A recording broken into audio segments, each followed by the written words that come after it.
I couldn't handle the thought of dealing with a woman whose pregnancy made her look huge, while I would have to raise the baby alone and constantly see her big 9-month pregnant belly.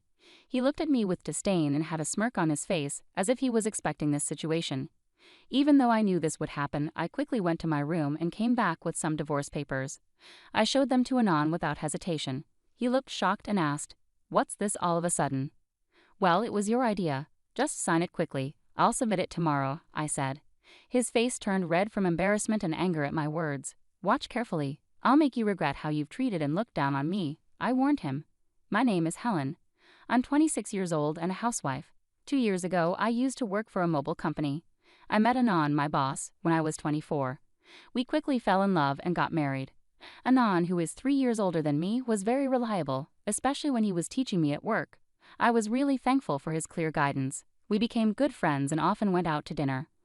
When he asked me out, I was thrilled, especially since I had never dated anyone before. It's a bit embarrassing, but I was always more interested in cartoon characters than real men. Seeing my high school and college friends getting married one after another made me feel pressured. When I fell in love with Anton, I promised myself he would be my first and last love. I was thrilled when we started dating and then got married a year later. Anton was good-looking and popular with our female colleagues. I was proud to be his wife and enjoyed all the congratulations and well wishes we received. I felt incredibly happy, not knowing what would come next. The day after we officially registered our marriage, I mentioned to Anton, "Now that we're married, you expect me to quit my job, right?"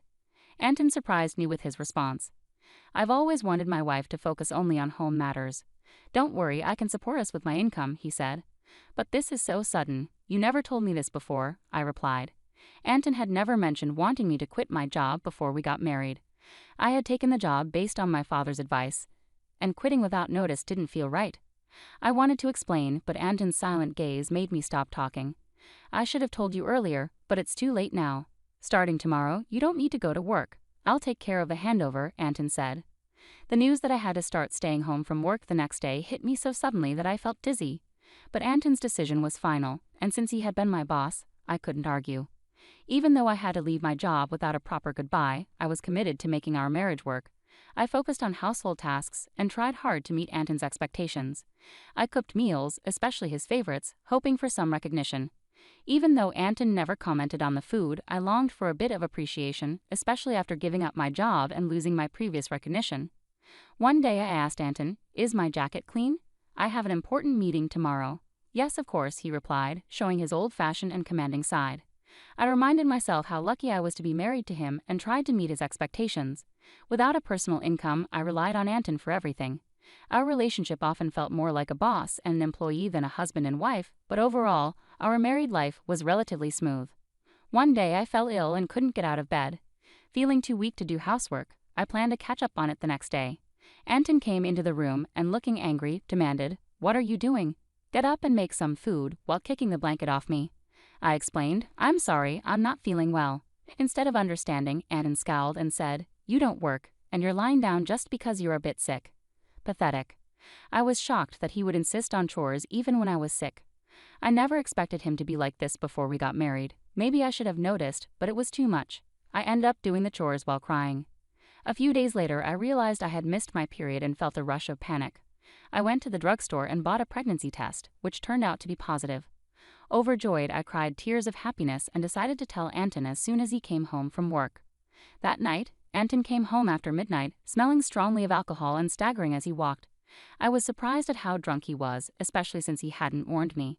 Despite having prepared dinner and wanting to share my pregnancy news, I decided to tell him right away. My excitement got the best of me, and I shared the news with my tipsy husband. "I haven't seen a doctor yet, so it's not confirmed," I said, trying to share our exciting news. But Anton's face turned dark as he replied, "A child? What have you done?"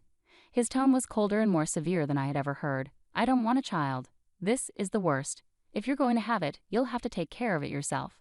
His harsh words shocked me. He angrily undressed and went to the bathroom. I couldn't understand why he was being so irresponsible about our baby. The happiness I had felt moments ago was replaced with deep sadness.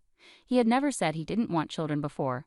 We hadn't been using contraception, so I assumed we both wanted a family. As I was hanging up Anton's jacket and about to take his shirt to the laundry, I noticed something in the pocket. "What's this?" It was a piece of paper that felt like a receipt. At first, I thought it was from tonight's event and was about to throw it away, but then I saw the name of the place. Is this a motel? My hand shook as I realized it was indeed a motel receipt. This discovery shocked me deeply. I wondered why Anton would behave this way. Marriage is supposed to be about love between two people, especially since we'd only been married for just over a year. I had spent years dreaming of romantic relationships but never really experienced one. I couldn't immediately accept this painful truth, but the idea of Anton cheating started to make sense. Were all my doubts about him using me as a servant while loving someone else true? Was this the reason he reacted so harshly to the news of my pregnancy? As I struggled with these thoughts, I started to feel nauseous and began to suspect that something was seriously wrong. It seemed like Anton had a mistress at my former workplace, and perhaps he wanted to marry me for stability rather than love. Everything started to make sense, and I felt like the line between reality and my imagination was blurring. Still, I couldn't ignore the hurtful things he said after I told him about the pregnancy. I decided to gather proof of Anton's infidelity. His cold behavior towards me made it clear that he was angry about the pregnancy. Even though I was dealing with morning sickness, he would deliberately eat strong-smelling foods around me and criticize my housework, making me redo things. It was tough on my pregnant body and heart, but I was determined to find out the truth. Anton never let go of his cell phone, even taking it with him to the bathroom, so I couldn't look at it. When I snuck into his room, it was always tidy, and there was nothing suspicious. He was very organized at work, and his desk was always spotless. It became clear that catching him red-handed would be difficult. I frequently checked his pockets for receipts or other evidence, but my search was coming up empty. I thought about hiring a private detective, but I didn't have the money for that. I was lost in thought about my situation when I got an unexpected phone call from my father, who rarely called me. "Hello, it's me, your dad. How are you?" he asked. I was surprised to hear from him, given how busy he usually is. "Dad, what's going on? Aren't you swamped with work?" "My employees have been doing well, so I'm not that busy," he said. As the CEO of a company in Canada, my father had always been a workaholic. I didn't have many childhood memories of spending time with him, but I respected his dedication. I wondered why he was calling now. "So what's up?" I asked, waiting for him to explain. My father then shared something shocking. "Is that really true?" I asked, stunned by what he revealed. "Yes, he's not the type to lie." "I want you to trust me," my father said, trying to reassure me.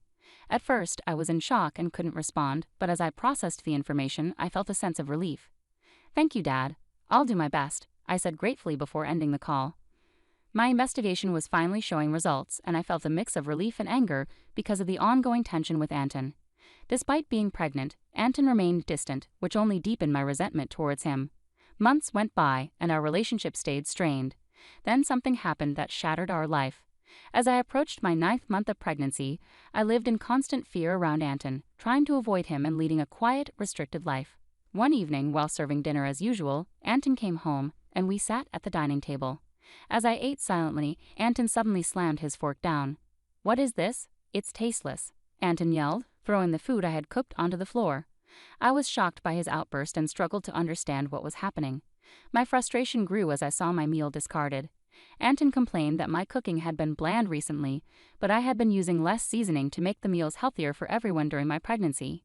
If he didn't like the taste, he could have added some salt himself. There was no need to throw the food on the floor. As I was about to speak up, Anton sneered and made a hurtful remark. "I don't want a woman with a belly like a monster. You'll have to raise the kid by yourself," he said with malice and a cruel smile. I had feared this day might come, though I had hoped for a different outcome. Quickly, I went to my room, grabbed some documents, and returned to show them to Anton. "Here are the divorce papers," I said, pushing the documents towards him. Anton looked stunned and asked, "What the hell? What's this all of a sudden?" "Well, it was your idea. Just sign it quickly. I'll submit it tomorrow," I said. I had been thinking about divorce ever since I suspected Anton's infidelity. With a baby on the way, I wasn't sure if I could manage on my own, but now I had a new plan. My determination seemed to anger Anton. His face turned red with rage. "Just wait. I'll make you regret every moment you looked down on me and tried to control me. Do you think you can manage without me? You'll have a baby to care for, and you'll regret it." I stayed firm and unshaken. "I'll be fine. Don't worry about me," I assured him. Maybe annoyed by my resolve, Anton grabbed the divorce papers and started filling them out. "Here you go. If this is what you want, it's yours," he said. "Thank you," I replied.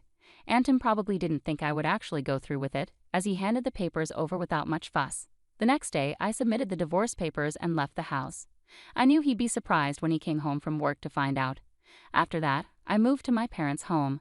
My father had returned to the US from Canada and suggested I stay with them. It was the right choice for me as I was fed up with life with Anton. I was deeply grateful to my father for his support. On the day I left our home, Anton called me 3 times, but I ignored each one. Eventually, he stopped calling. It became clear that I meant very little to him. He was probably happy with his mistress and might even be planning to remarry. I decided to move on from Anton. 6 months later, I had a baby who was born safely, and I was living happily with my parents. While enjoying this peaceful life, Anton called me again. At first, I ignored his calls, but after he persisted, I had no choice but to answer. "Hello, what do you want now?" I asked, tired of his calls. "Hey, what's going on? Why were you on that show? And since when are you the daughter of a CEO with millions of dollars?" Anton's voice was filled with surprise and anger. It turned out he had seen a TV show about my family's lifestyle, which aired after I moved back with my parents. After returning to my family's home, I was approached by a TV station because of my father's role as CEO of a major global tech company. The show featured the luxurious lifestyle of CEO families, and they filmed at our house, discussing our family's wealth, which was estimated at around $10 million. I never expected Anton would see that show, but the reach of television is truly powerful. "Oh, by the way, I didn't mention that I inherited $33 million, which is why I was able to divorce you," I said. My father had told me about this inheritance, and it gave me the confidence to live comfortably even after leaving Anton. Anton's reaction was immediate and furious. "What? That's unfair. Why didn't you tell me about this before? Half of it is mine, right? Give me the money now." I replied calmly, just as I suspected after seeing the show. "All you can think about is getting money from me. Gifts from parents aren't included in the property division, and don't forget your own actions." Anton looked confused and asked, "What are you talking about?" "I'm tired of your anger, Anton. You called me. You should know you can't blame me for what you did. You cheated, didn't you? With your new wife, who's a junior from your company? You started seeing her even before we were married," I said. Anton was clearly shocked by what I knew. I finally had the upper hand. "Did you think I wouldn't find out? My father has many connections in your company, and one of them told me about your affair. I haven't mentioned it before, but I will be demanding child support," I declared. Anton, still in denial, argued, "Stop kidding. Why should I pay child support? It's all your fault. You got pregnant on your own and didn't keep up with the housework. It's your fault." I was stunned by Anton's refusal to take responsibility and his blame shifting. I couldn't believe I had ever been married to someone so unreasonable. It was clear I had made the right decision to leave him. "Anton, I'm broke. My wife spent all my money, and now I'm in debt," he lamented, but I wasn't moved by his pleas. I was angry and incredulous at his refusal to acknowledge his mistakes. I had no desire to deal with someone so unreasonable ever again. Gripping my phone tightly, I prepared to end the conversation. "What are you talking about? Do you even realize how ridiculous you sound? I never want to deal with you again. I'll have my lawyer handle the child support. Don't call me again, and you won't see the child anymore. Goodbye." After expressing my frustration, I quickly hung up the phone. I blocked Anton's number, took a deep breath, and felt a sense of relief. It was over now, and I hoped I wouldn't receive any more calls from him. I was determined to protect my peaceful life. Just then, I heard my baby crying from the other room and rushed to comfort them. It turned out that Anton started paying child support every month. A former colleague of mine mentioned that Anton's new wife was a big spender, and he ended up using debts to cover his living expenses.